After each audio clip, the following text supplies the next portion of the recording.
Hello, hello everyone! Merry Christmas po sa ating lahat.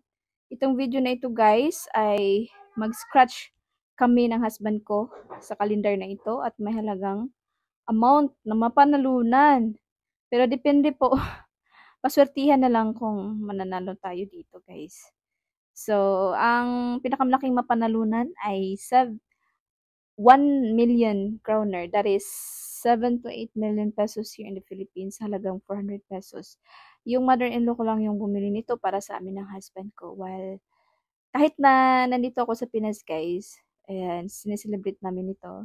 At it's my first time po na maka-experience ng ganito na may pa-scratch-scratch kahit na malayo kami sa isa't isa ng husband ko. At traditional po ito sa Denmark guys. Kada Pasko meron po silang ganito na pa-scratch-scratch na calendar. So, ayan. We'll see and let's see at the end of this video kung mapanalo na namin yung halaga na yan. Napakalaking pera, di ba? So, sa nakikita nyo guys, meron itinatali sa likod yung husband ko. Meron kasi diyang nakalagay na ilan yung grams, ilan yung stars, ilan yung Christmas tree. Yung Christmas tree yung mas may pinakamalaking halaga yung 1 million kroner. So, ayan. At then, scratch din nyo yung candle na yan. So, nakikita nyo guys.